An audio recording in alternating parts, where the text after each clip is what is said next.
자, 오늘은 일요일이 끝났습니다. 또 한 번의 한 주, 또 중요한 한 주가 다가옵니다. 이제 정세를 예전이었으면 막 이틀에 한 번씩 이렇게 좀 업로드를 해드렸는데, 요즘에는 정말 하루아침에도 그렇게 바뀌는 경우도 있거든요. 그만큼 뭔가 좀 말도 안 되는 정세 흐름이 하루아침에 바뀌기도 해요.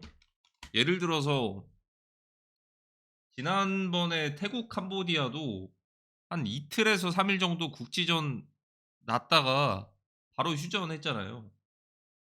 인도랑 파키스탄은 한 하루 정도였나? 그리고 이스라엘과 이란도 거의 전면전까지 가려고 했다가 미사일까지 쏘기도 했으니까. 그런데 이제 그 일주일 정도 지나고 나서 호르무즈 해협 원유 그 이제 통로 봉쇄될 뻔했다가 극적으로 휴전을 해서 크루드 오일 가격도 많이 떨어졌죠. 지금 딱 그런 상황이지 않을까 이런 생각이 들어요. 하루마다 이제 급변한다. 근데 제가 그 작년 말부터 한 4월 달까지 국제 정세만 좀 다뤘던 시기가 있었잖아요. 그때 말씀드렸던 내용들이 좀 늦게 오더라도 결국에는 그 부분은 좀 대비를 해야 될 것 같아요. 왜냐하면 이제 그 작년보다도 최근 들어서 뭐 레거시 미디어뿐만이 아니고 뭐 여러 가지 트래픽들이 결국에는 뭐 이제 러시아 우크라이나 휴전 종전을 앞두고서 그 양안 전쟁이라든지 뭐 아니면은 뭐 이제 중국 내부에서는 뭔가 좀 이제 시위가 좀 격해지고 뭐 여러 가지 뭐 이런 조짐들이 있기도 하고 그 과정 속에서 어떤 일들이 분명한 건 발생할 수도 있을 거라는 생각이 들거든요. 사실 2020 년에 저희가 그 지금에서는 이제 유튜브를 그때는 많이 안 봤단 말이죠. 근데 2020 년에 코비드가 딱 이제 오고 나서 저희의 일상이 어떻게 보면은 사실 바뀌었습니다. 언택트 시대라고도 불렸죠. 그러니까 기존의 일상보다도 더욱더 많이 이제 디지털 세계를 조금 가까워지기 디지털 세계에 가까워지기 시작했습니다. 디지털 세계라고 한다면 뭐 어디 뭐 이제 저희가 뭐 메타버스 안경 같은 것들을 쓰고서 메타버스 같은 가상 플랫폼에 접속하는 그게 아니고 그것만 해당하는 게 아니고 유튜브라든지 이런 것들 있잖아요. 뭐 커뮤니티라든지 뭐 직장인분들은 뭐 블라인드 앱이라든지 뭐 아니면은 인스타그램, 스레드 이런 것들처럼 이것 또한 하나의 디지털이잖아요. 그게 이제 결국에는 그 2020년 시기 이후에 사용자들이 급증을 했거든요. 이게 확실히 좀 느껴지는 거는 그때는 유튜버들 좀 이제 그 100만 유튜버라고 하는 사람들이 굉장히 적었는데 지금은 꽤나 좀 많아졌어요 이게. 10 만, 50 만도 많아지고 그만큼 팔로워에 도달할 수 있는 일상적인 유튜버들도 그렇고 뭐 경쟁이야 있겠지만 도달할 수 있는 것들이 좀 이제 진입 장벽이 약간 좀 반반이긴 한 것 같기도 해요. 그만큼 유튜브를 하는 사람들이 많아지니까 경쟁 구조가 좀 치열해지고 그런 건 있는데 한번 알고리즘의 선택을 받으면 금방 이제 키워지는 것 같은 구조. 그만큼 이제 유튜브를 보는 사람들이 많으니까. 이런 구조가 좀 이제 참 크게 바뀌었습니다 5년 동안. 그리고 가장 중요한 거는 이게 또 이제 크립토랑 주식 시장도 관련이 있는 게 엄청나게 많은 양의 돈들이 풀렸죠. 미국뿐만이 아니고 전 세계적으로 비슷한 트렌드였고 양적 완화라고 하는 것들이 이제 돈들이 풀리면서 지금까지 성장했던 것들보다도 더 압축 성장을 했습니다. 어떻게 보면 버블이 꼈다라고 볼 수도 있겠지만 이제 이 부채가 어떻게 해결이 될지가 관전 포인트가 될 것 같아요. 근데 이 부채가 해결되는 과정이 제가 예상하는 거는 이제 동북아 전쟁이 발생을 하면 아마 증시나 크립토도 큰 충격을 주게 될 것이고 이미 미국에서는 금융 위기와도 같은 상황들을 겪었던 적이 있죠. 리먼 브라더스 사태 당시에 금융 시스템 자체를 부정하게 되고 불신하게 되는 계기가 됐는데 10 년에서 15 년이 지나니까 어느새 나스닥과 S&P 투자하는 사람들이 전 세계에 많아졌습니다. 그런 것처럼 저는 일단은 예상인데요. 코인 쪽에서도 비슷한 충격을 줄 거라고 저는 생각하고 있어요. 그날이 언제가 될지 모르겠지만 항상 경계는 해야 될 것이다라는 생각이 들고, 뭐 이제 올해 보여줬던 움직임 중에서 이례적이었던 게 바로 만트라라는 코인이 있어요. OM 코인. 시가총액 10조 짜리가 한순간에 2,000억이 되기도 했고, 어떻게 보면 루나 코인보다 더 빨랐습니다. 하루 만에. 루나는 한 일주일 정도 거쳤는데, 그러면 과연 다른 코인들이라고 다를까? 저는 진짜 어떤 딱 그 순간이 됐을 때 어떤 코인이든 피하기 힘들 거다라는 생각이 듭니다. 지금까지는 시장에서 양매수 포지션이 굉장히 좀 우위에 있었고, 반대 포지션들은 청산이 돼서 오히려 가격 상승의 재료가 되기도 했을 텐데, 어느 적절한 순간에는 그 상황이 완전히 반대로 될 수도 있다라고 생각이 들어요. 이제 매도 포지션들이 많아지고 유동성이 부족해지면서 데스 스파이럴과 같은 그런 상황들이 단순히 중형급 뭐 메이저급 알트코인들에만 나올 수 있는 게 아니고 비트코인도 충분히 가능할 거라고 저는 생각을 합니다. 그 과정에서 어떤 재료들이 다가올지는 아마 뭐 양자 컴퓨터가 비트코인에 잃어버린 프라이빗 키를 되찾았다거나, 숨겨진 사토시 나가모토의 지갑이 움직인다거나, 아니면 동북아 전쟁으로 인해서 엄청난 이제 위험 자산들의 변동이 있거나, 이런 상황들이 직면했을 때는 그거는 이제 천재지변 같은 일들이 될 수 있다, 이런 생각이 듭니다. 자, 그러면 이제 다가오는 상황들을 전체적인 큰 흐름들을 한번 살펴보고 좀 정리를 해 봐야죠. 세계 정세. 일단 세계 정세를 봐야 되는 거는 2024 년부터는 봐야 됐습니다.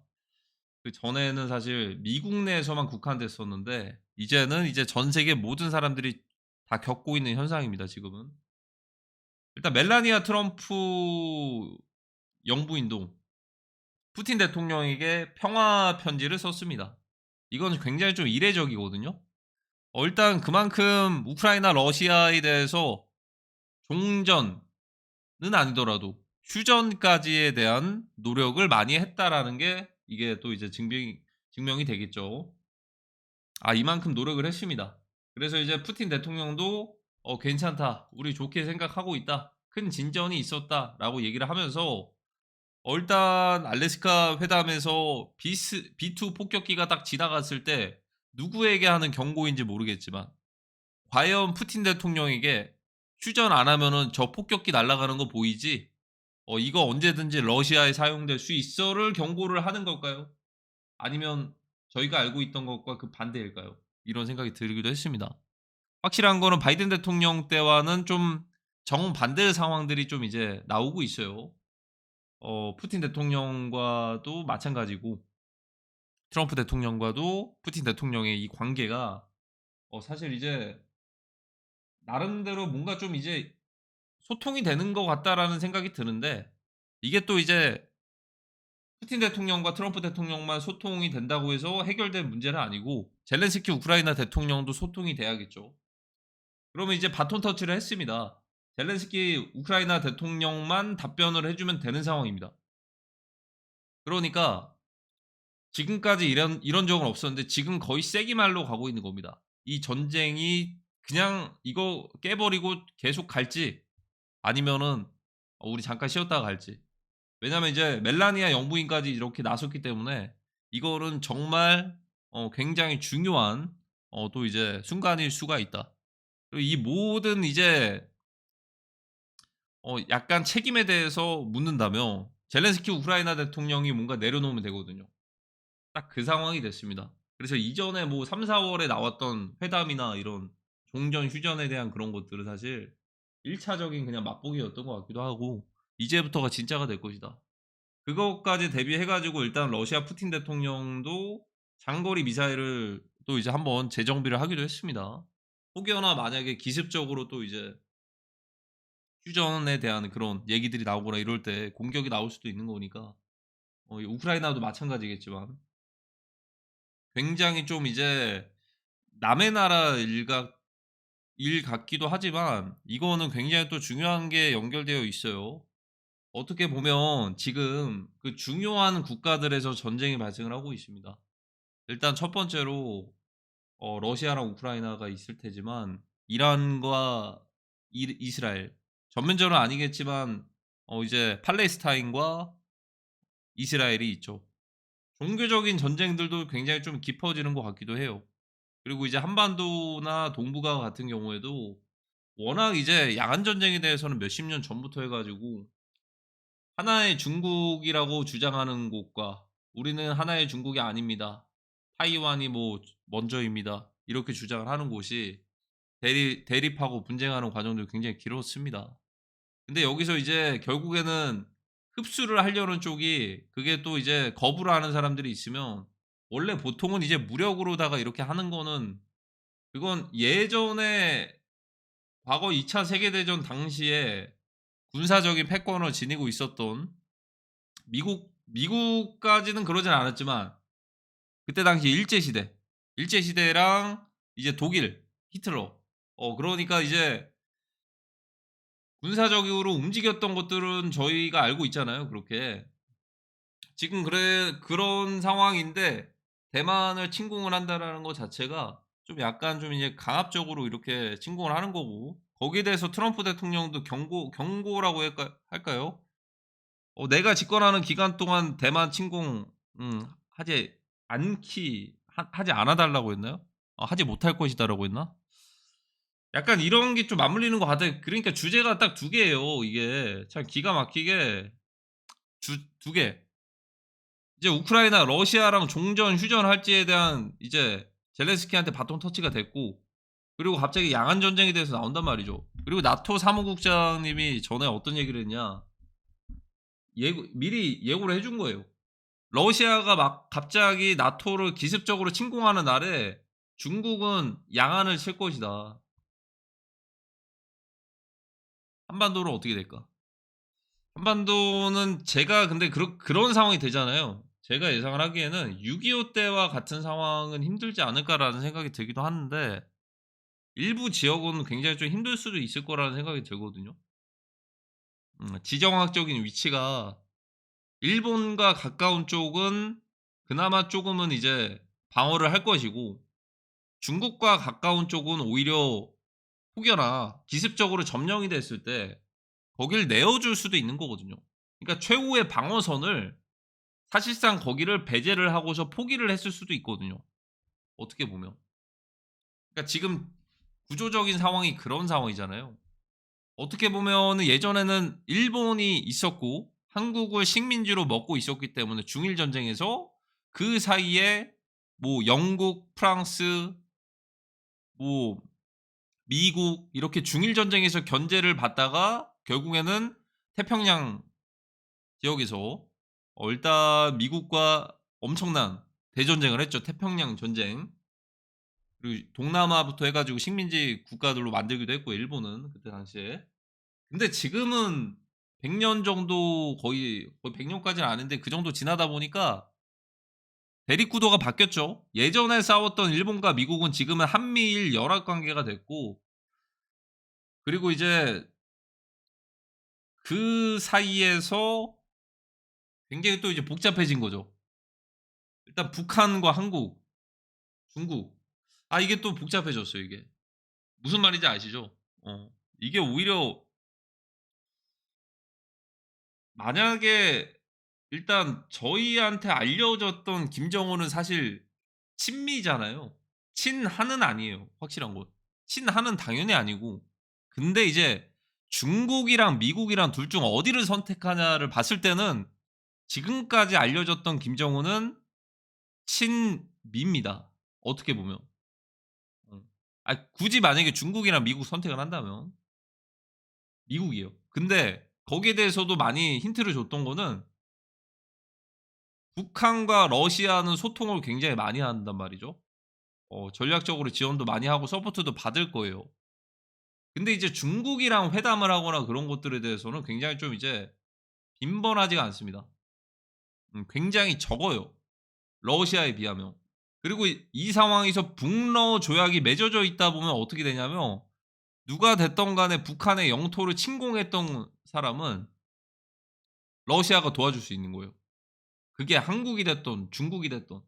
근데 이제 중국이랑 북한은 사실 이제 국가 단위로 봤을 때는 같은 연합 관계로 이렇게 그려져 있으니까 그러지는 않겠지만, 일단은 굳이 따지면은 좀 아이러니한 거는 이제 북한과 러시아, 그리고 지금의 미국인데 트럼프 대통령, 이렇게 연결이 될 수가 있단 말이죠, 어떻게 보면은 지금 상황에서는.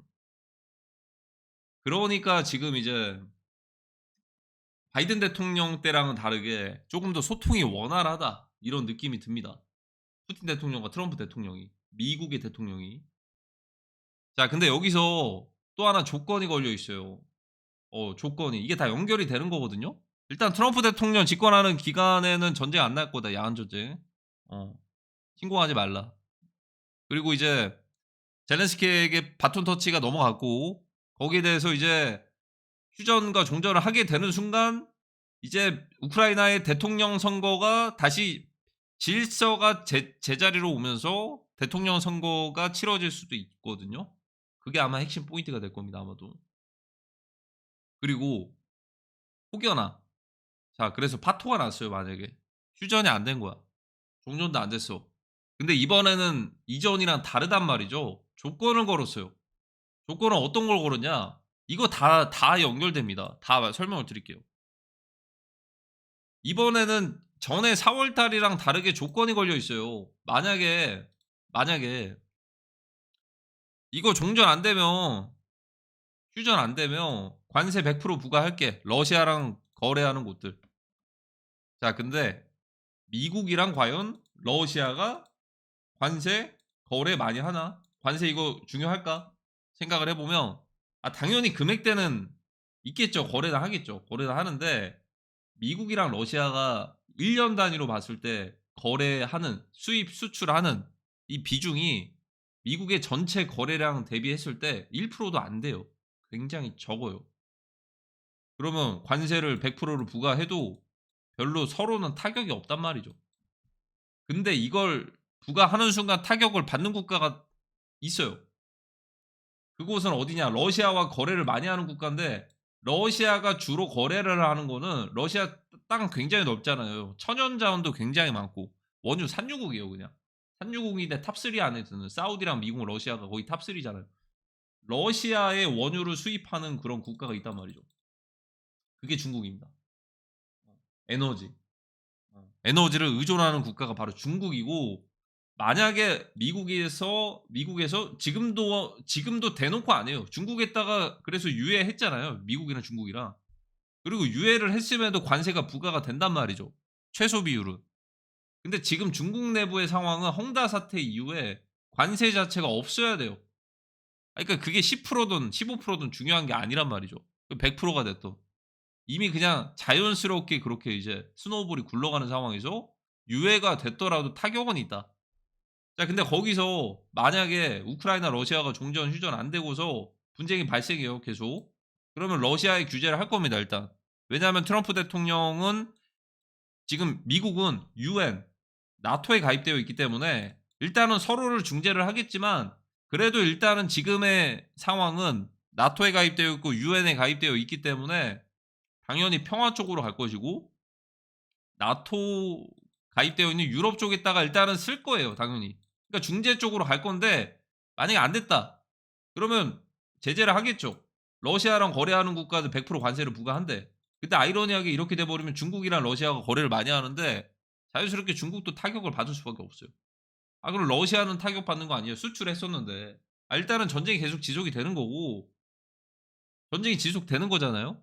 그러다가 나중에 뭐 이제 어떤 일들 발생을 하면은 또 풀어 줄 수도 있어요. 이 풀어 준다라는 게 사실, 러시아로 인해서 규제를 받으면서 만약에 원유 가격이 크게 급등을 한다라고 했을 때는, 이게 이미, 근데 풀어 준다는 개념 자체가 없을 것 같기도 해요. 왜냐하면 그때 만약에 혹여나 동북아에 대한 분쟁이 발생을 한다라고 했을 때, 만약에 그러면은 일단은 미국도 마찬가지고 신경 써야 될 곳들이 많지 않을까요? 이란이랑 이스라엘도 지금 잠잠해 보이지만 그 순간에 이제 그렇게 분쟁이 발생할 거고 동북아도 마찬가지고. 그래서 제재 자체가 사실 어떻게 다가오냐면 원유 가격이 약간 상승할 수 있어요. 뭐 크게 상승할 수도 있겠다. 최근에 보여줬던 데이터를 한번 보면서 추가로 설명을 드릴 텐데 원유 가격이 이번에는 반대로 상승할 수가 있고 그러면 산유국들은 오히려 개이득입니다. 원유 계속 나오잖아요. 이득이에요, 이득. 근데 이제 수입에 의존하는 중국 입장에서는 리스크가 좀 약간 타격이 좀 있을 거예요. 아무리 비축을 해 놓은 것들이 있다고 한들. 자 근데 그런 상황에서 이게 어떤 영향을 미칠지를 제가 설명을 드리면 최근입니다, 최근. 구리 있죠, 구리. 구리가 티커가 뭐였지?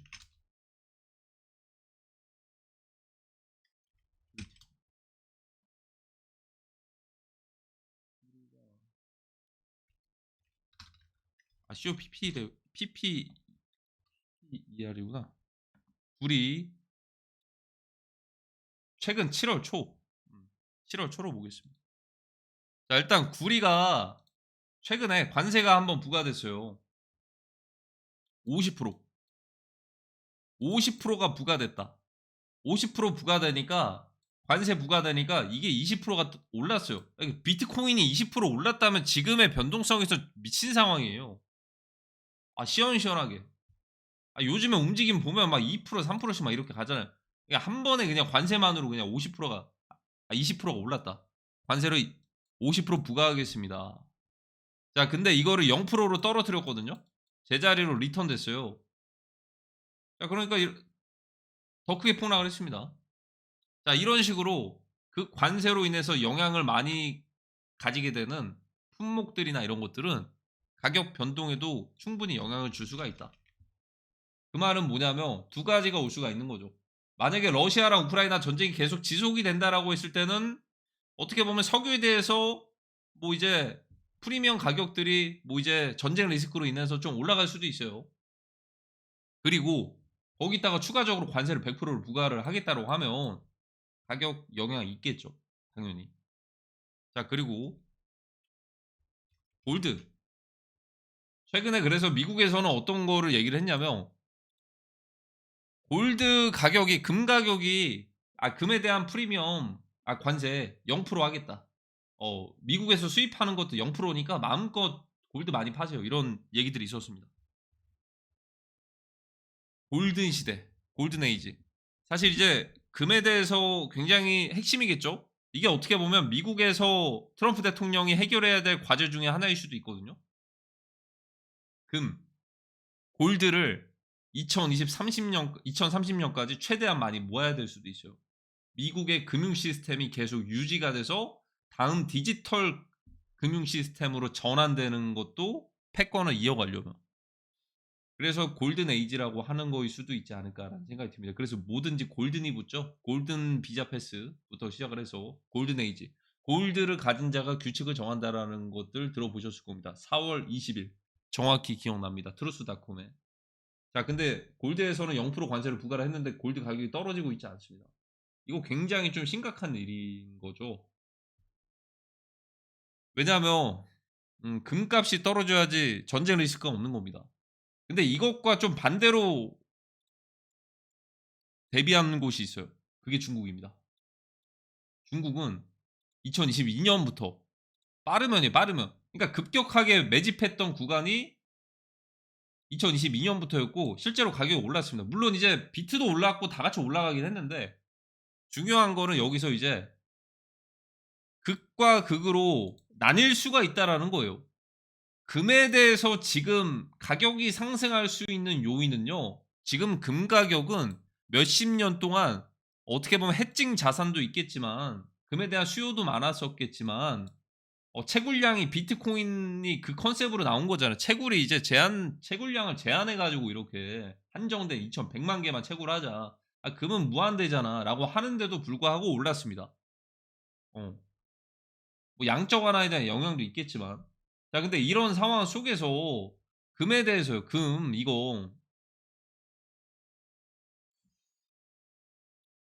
금 가격이 떨어지면 비트는 올라갈 것이고, 비트가 떨어지면 금 가격이 올라가는 엄청난 디커플링이 저는 어느 순간 올 거라고 봅니다.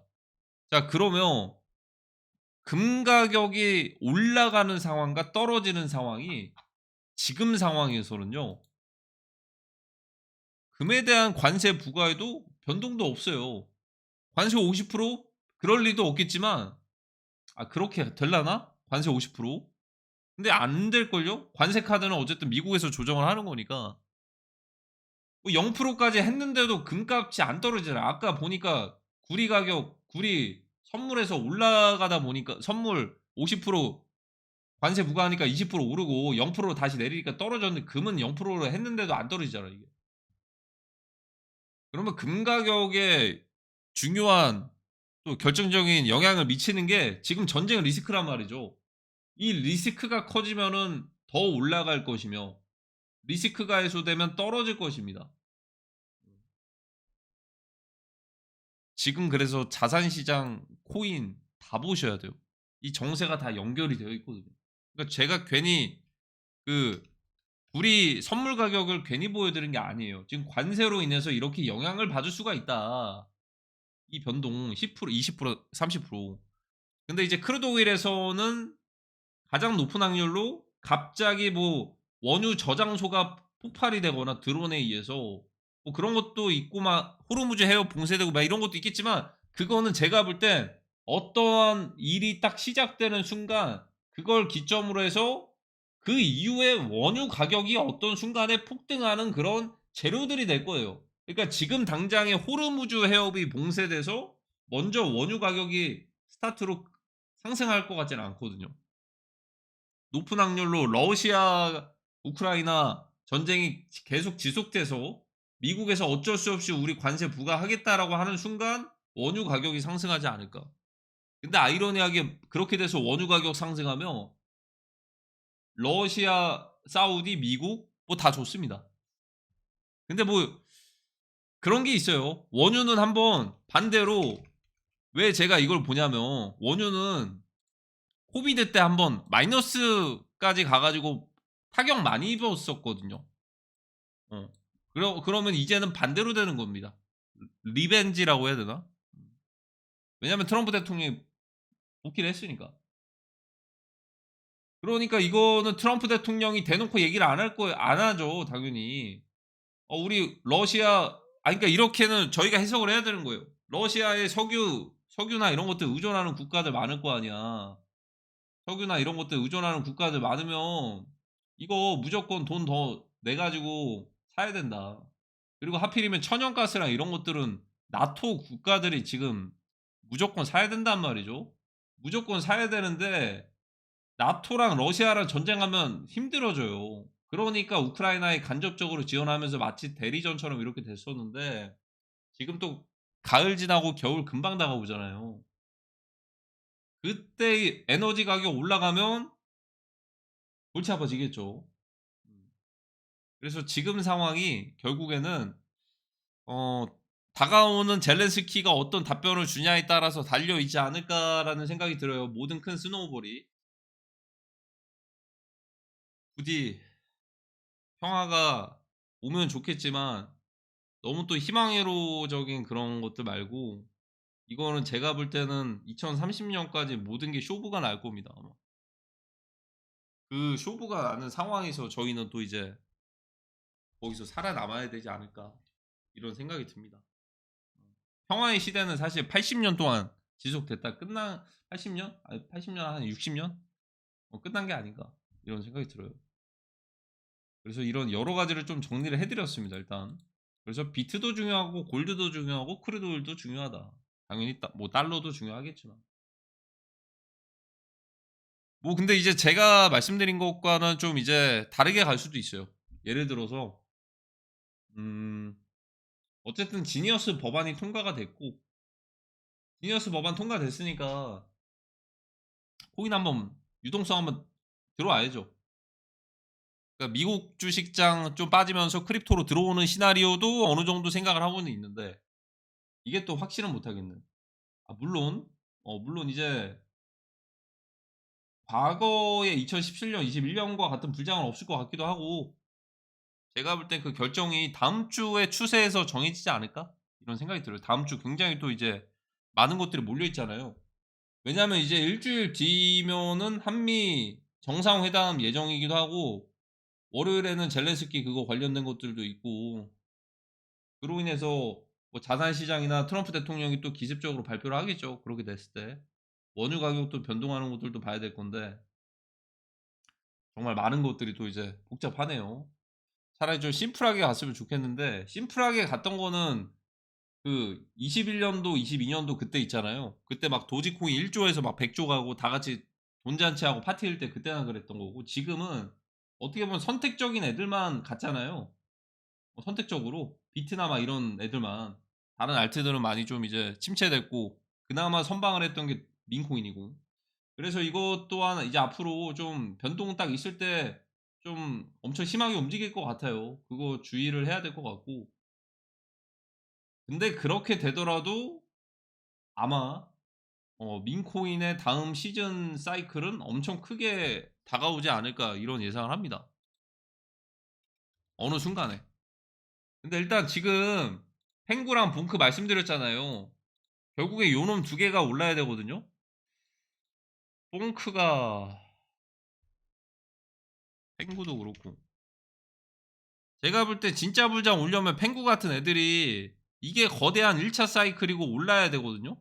근데 지금 상황을 보니까 이전 고점만 찍고서 계단식으로 왜 이렇게 흐를 것 같은 느낌이죠?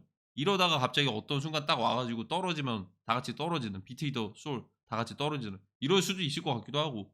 근데 쪼금 더 지연됐으면 좋겠기도 하고요. 일단은 이건 상황은 좀 더 봐야 될 것 같아요. 기준점은, 민코인은 기준점은 제가 볼 때 펭구랑 이런 것들이 될 것 같은데, 여기서 떨어지면 민코인들 다 같이 전체적으로 다 같이 떨어지는 거예요. 그러니까 이제 제가 말씀드린 것처럼 민코인이 종류가 1000 개가 있으면, 그것도 이제 수익 코인처럼 알트코인이 막 1000 개가 있으면 수익 코인처럼 두세 개 정도만 올라가니까 나머지 밑에 애들이 좀 이제 희망을 가지면서 DCA를 할 수밖에 없단 말이죠. 그 DCA가 많이 됐던 게 비슷한 게 많잖아요. 뭐 MEW나 이런 것들도 있고, 베이비 도지 이런 것도 있잖아요, 베이비 도지. 바이낸스 상장됐음에도. 뭐야, 더 떨어졌어? 아, 베이비 도지 2 구나.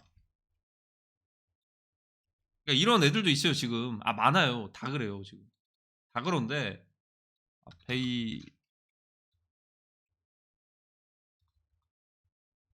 베이비 도지. 다 그렇습니다. 요렇게. 어 이 바닥에서 바닥을 끌고 가지고 이렇게 되다 보니까, 이게 네이로 같은 애들도 그렇고, 터보는 그나마 좀 선방을 했나? 근데 진짜 다음 유동성은 지금 일단 바이낸스에서 좀 잔잔한 시총 작은 애들이 좀 몇 개가 움직이고 있잖아요. 근데 다음 사이클은 어떻게 보면 알트코인 펀더멘탈, 솔직히 AI 관련된 거 솔직히 생각 안 나요. 오히려 AI 결합된 민코인 쪽이면 더 생각이 났지, 무조건 민코인이 될 것 같아 다음 사이클은 무조건. 어쨌든 지금은 덱스 거래량 굉장히 많이 늘어나고 있단 말이죠. 하이퍼 리퀴드 같은 것들도 그렇고. 제가 이거 설명을 드리는 게, 이제 앞으로 덱스 쪽에 스왑 스왑 거래소 그런 것들도 있겠지만, 그 하이퍼 리퀴드라는 거래소에서 굉장히 좀 좋은 사례를 냈단 말이죠. 여기 거래량이 굉장히 많아졌어요. 그러니까 이게 어떻게 보면 지금은 장점이 아닌 거라고 느낄 수도 있는데, 일단 하이퍼 리퀴드의 가장 큰 장점 중에 하나였던 거는 이 하이퍼 리퀴드 코인이 있거든요. 거래소 코인. 마치 바이낸스의 BNB처럼. 이거 포인트 하려면 하이퍼 리퀴드에서 거래했어야지 하이퍼 리퀴드 코인을 줬어요. 받을 수가, 클레임을 할 수가 있었는데, 이게 근데 성과를 굉장히 크게 냈어요 이게. 대박이 난 거 이게. 그래서 작년부터 해 가지고 여기서만 일부러 바이낸스나 이런 데서 거래할 수 있는데 하이퍼 리퀴드에서 일부러 거래하시는 분들도 있더라고요. 에어드랍 작 하시는 분들이. 어차피 거래할 건데 하이퍼 리퀴드 이거 포인트 쌓아 가지고 클레임할 수 있으니까. 근데 이게 실제로 대박이 났고, 이런 상황들이 사실 하나의 트렌드가 돼 가지고 덱스 쪽에서의 거래량들이 좀 많이 늘어나고 있는 그런 모습들이 보입니다. 덱스의 거래량들이. 덱스의 굳이 큰 장점이라고 하면은 사실 그 익명을 중요시하는 큰 손분들이 덱스를 선호할 수가 있죠. 큰 손분들이. 왜냐하면 거기에는 이름이 안 나오고 그냥 지갑 주소 그 자체로 나오니까 누군지 모르잖아요. 뭐 추정은 많이들 하겠지만 추정은 많이 하겠는데, 그래서 앞으로 그런 것들이 선호도가 많아질 것 같아요, 제가 볼 때는. 그리고 이제 그 덱스에서의 가장 큰 장점은 자금을 본인이 직접 관리할 수가 있다라는 거. 그러니까 지금 이제 바이낸스에 자금을 넣어 두는 거 안전하겠지만, 뭐 앞으로 뭐 어떠한 상황들이 발생해서 다른 유사 거래소들이 뻥 터졌어요, 만약에. 뭐 그게 해커들이 해킹이 됐던 뭐 어떠한 이제 스노우볼이 터져 가지고 뻥 터졌어. 그리고 복구를 못 받아. 그러면은 이제 그때부터는 이제 '개인 지갑에서 내 자산들을 관리를 해야겠다, 내가 직접.' 이런 상황들이 또 이제 덱스 쪽으로 몰리는 하나의 그런 과정들이 될 수도 있고, 덱스 쪽도 눈여겨볼 만한 것 같습니다. 이거는 이제 선물 쪽인데 덱스의 앞으로의 활동들이 많아질 거라는 생각이 들어요. 민코인에 대한 수합도 마찬가지겠지만. 어쨌든 오늘 좀 많이 말씀을 드렸던 것 같은데, 중요한 건 한 두 가지만 보면 되겠네요. 일단 한 가지, 일단 젤렌스키 우크라이나 대통령 답변을 어떻게 하는지 일단 봐야 될 것 같습니다. 다가오는 한 주 또 이제 파이팅 하시고, 언제든지 뭐 이제 그런 뭐 여러 가지 부분들은 준비를 해 두는 게 저는 좋을 것 같다라는 생각이 듭니다.